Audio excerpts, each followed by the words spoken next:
Salam saudaraku yang dikasihi oleh Tuhan. Senang bisa berjumpa dengan saudara hari ini. Saya sangat yakin kita semua diberkati Tuhan. Amin. Mari kita berdoa sebelum kita dengar firman Tuhan. Terima kasih buat waktu yang indah Tuhan berikan kepada kami. Kami beribadah dalam keluarga kami. Bahkan sebentar kami akan dengar firman-Mu.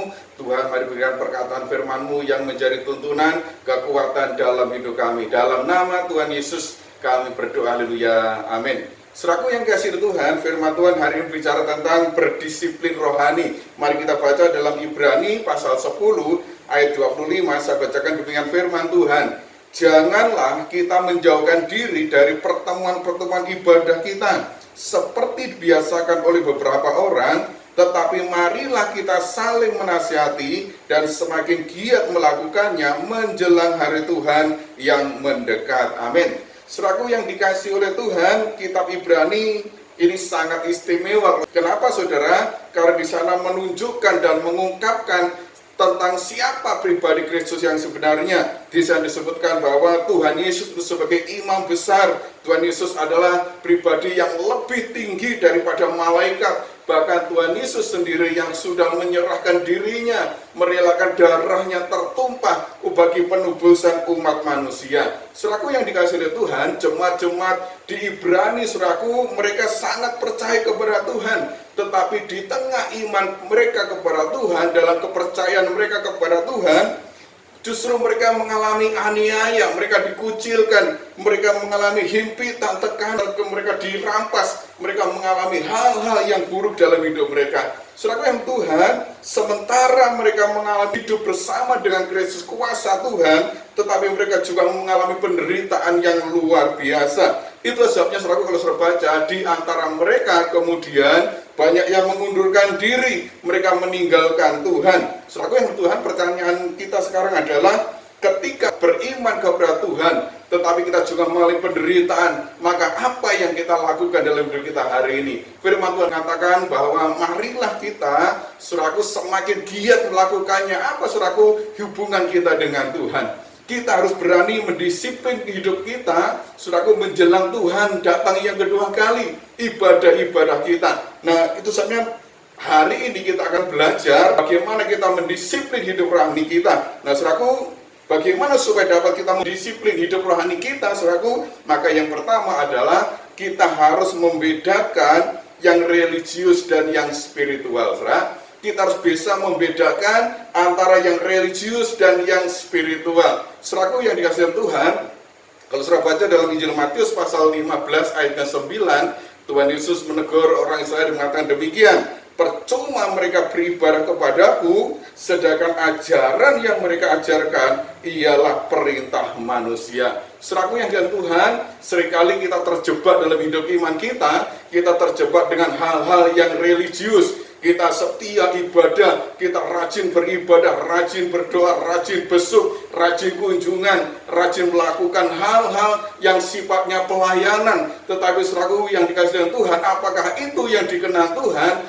Justru kita terjebak dengan hal-hal yang religius, tetapi kita melupakan yang spiritual. Bagaimana hubungan kita dengan Tuhan? Saudaraku, Tuhan Yesus sangat mengecam orang Farisi. Kalau saya baca dalam Injil Matius pasal 23 ayat 13 sampai 29, di sana katakan bagaimana Tuhan menegur orang Farisi. Kenapa saudaraku? Mereka menjalankan ibadahnya dengan benar. Cara makan, tata ibadah, persembahan-persembahan mereka lakukan dengan benar, dengan cara yang mereka lakukan itu, saudaraku, mereka menganggap sudah benar di hadapan Tuhan. Tetapi apa kata Tuhan Yesus? Tuhan mengatakan mereka itu seumpama kuburan yang di luarnya dilabur putih, tetapi yang di dalamnya penuh dengan tulang belulang. Saudaraku yang dikasihi Tuhan, kegiatan-kegiatan yang religius, saudaraku, boleh saja kita lakukan, tetapi yang terpenting adalah bagaimana yang spiritual itu kita bangun dalam hidup kita. Apa itu, saudaraku? Hubungan kita dengan Tuhan, hubungan pribadi kita dengan Tuhan.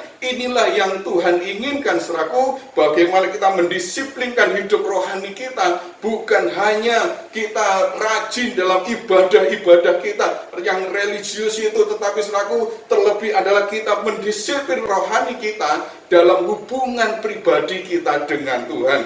Saudara Tuhan, kalau saya baca dalam Yohanes pasal 4 ayat 23, di sana Tuhan Yesus mengatakan demikian, tetapi saatnya akan datang dan sudah tiba sekarang, bahwa penyembah-penyembah benar akan menyembah Bapa dalam roh dan kebenaran, sebab Bapa menghendaki penyembah yang demikian. Saudaraku yang dikasihi Tuhan, inilah yang dimaksud oleh Tuhan, inilah yang dimaksud oleh firman Tuhan hari ini. Bagaimana kita harus mengutamakan yang spiritual itu. Apa saudaraku? Hubungan kita dengan Tuhan, kita membangun relasi kita dengan Tuhan. Itu bukan melalui bagaimana kita rajinnya ibadah kita, rajinnya menghadiri persekutuan, bukan itu, tetapi bagaimana kita membangun relasi secara pribadi dengan Tuhan. Ini yang terpenting saudaraku. Hari ini banyak orang terjebak, mereka sibuk dengan yang religius tapi melupakan yang spiritual. Mari kita bangun hidup iman kita. Bukan hanya kita rajin dalam ibadah kita,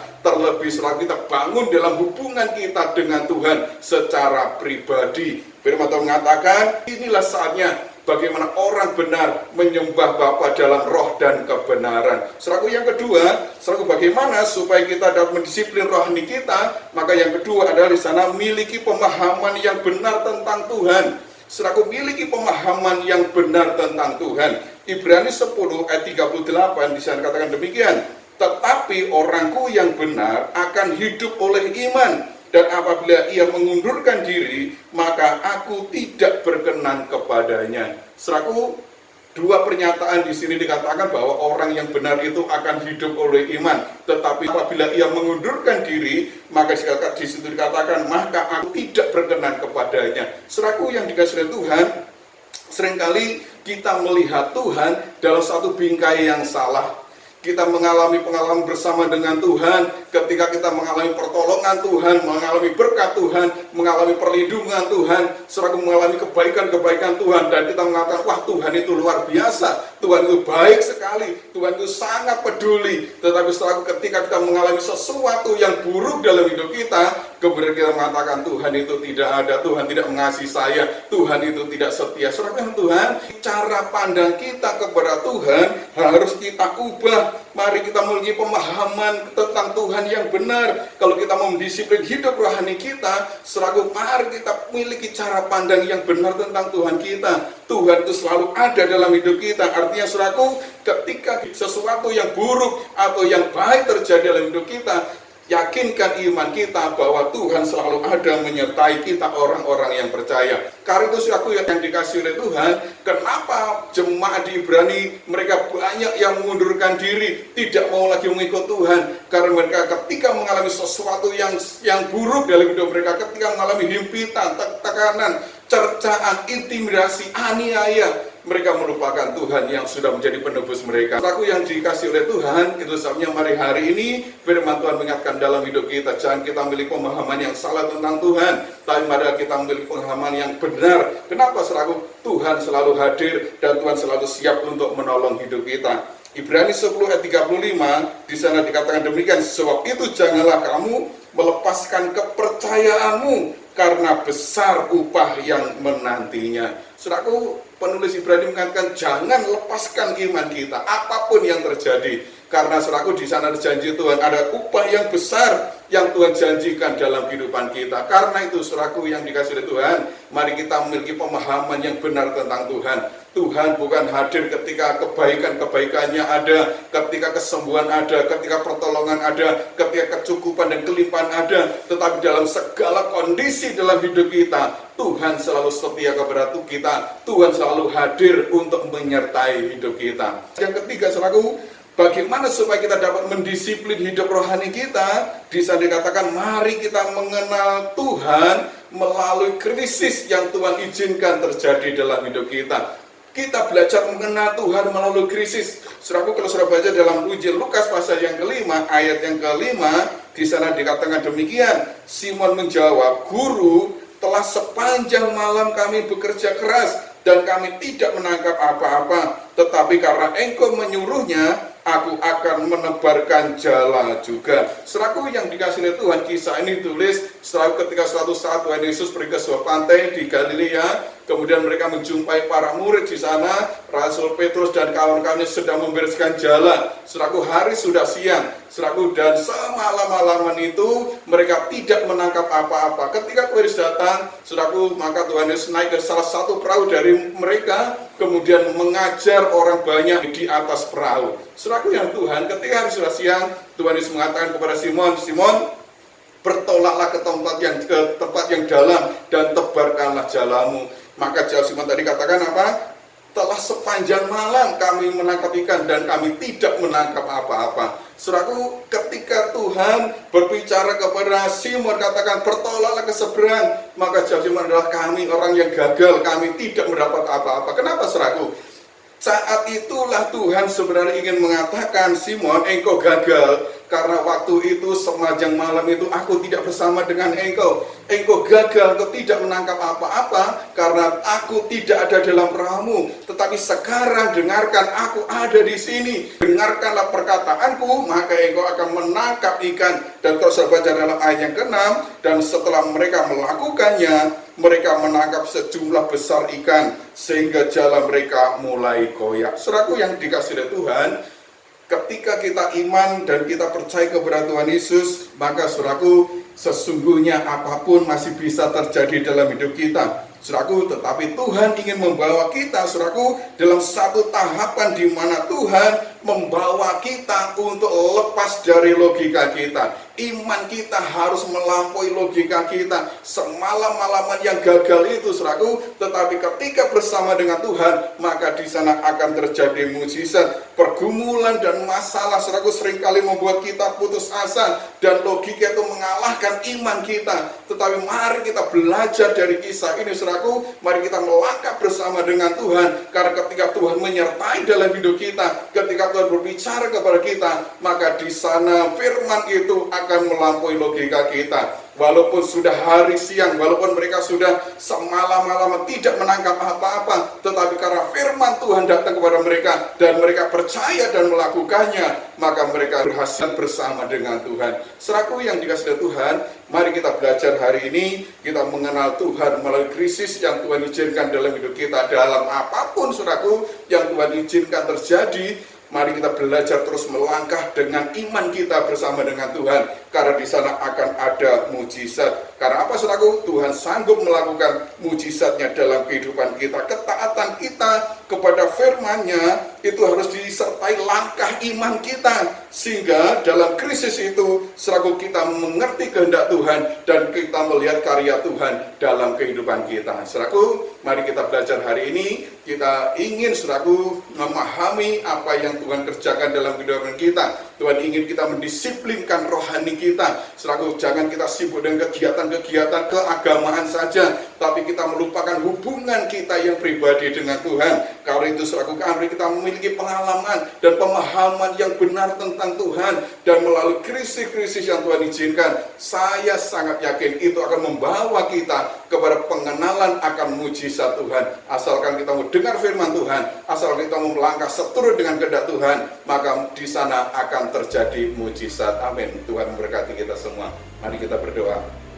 Terima kasih buat firman-Mu hari ini. Biarlah kami belajar untuk mendisiplinkan hidup rohani kami bersama dengan Tuhan. Ajar kami memahami kehendak Tuhan, ajar kami terus melangkah bersama dengan Tuhan, ajar kami mengutamakan roh kami dalam hubungan kami pribadi dengan Tuhan, supaya sungguh-sungguh iman kami dibangunkan. Apapun yang terjadi dalam hidup kami tidak takut, kami tidak cemas, kami tidak putus asa, kami tidak khawatir. Kami terus melangkah dengan iman kami, dan kami akan melihat mujizat-mujizat Tuhan kerjakan dalam kehidupan kami. Terima kasih Bapak Roh Kudus, meteraikan firman-Mu menjadi tuntunan, berkat kekuatan dalam hidup kami. Berkati keluarga kami, jemaat Tuhan yang sudah beribadah hari ini, apapun yang pergumulan, masalah persoalan, bahkan kebutuhan-kebutuhan, Tuhan Engkau campur tangan senantiasa. Bahkan mengalami krisis yang terjadi pun, kami percaya Engkau Tuhan senantiasa berserta. Tuhan berikan jalan keluar, dan Tuhan akan memberkati. Bahkan mereka mengalami kelemahan tubuh, sakit, penyakit, angkat cabut semua dalam nama Tuhan Yesus. Bila kesembuhan terjadi dalam tubuh-tubuh mereka. Terima kasih Bapak. Bahkan di tengah pandemi corona, kami mohon perlindungan Tuhan. Jagai kami semua, jauhkan segala mara bahaya sakit penyakit, virus corona apapun mengganggu, tolak semua dalam nama Tuhan Yesus. Tutup bungkus kami dengan kuasa darah Tuhan. Kami aman dalam perlindungan Tuhan. Ampun berkati persembahan-persembahan diberikan jemaat Tuhan yang diberikan dengan hati rela dan sukacita. Kembalikanlah berlipat kali ganda seperti janji Tuhan. Terima kasih Bapak. Mari angkat tangan kepada Tuhan dan terimalah berkat Tuhan. Tuhan memberkati engkau dan melindungi engkau. Tuhan menyinari engkau dengan wajahnya dan memberi engkau kasih karunia. Tuhan menghadapkan wajahnya kepadamu dan memberi engkau damai sejahtera. Terimalah berkat Tuhan. Biarlah damai sejahtera, sukacita, anugerah yang daripada Allah Bapa, cinta kasih Tuhan Yesus dalam persekutuan Roh Kudus akan tetap mengikat kita dan menyatukan kita.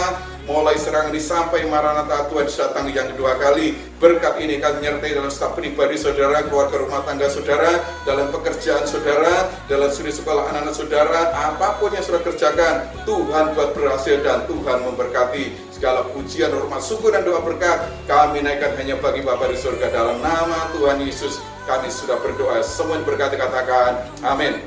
Salam, selamat beraktivitas dan Tuhan memberkati kita.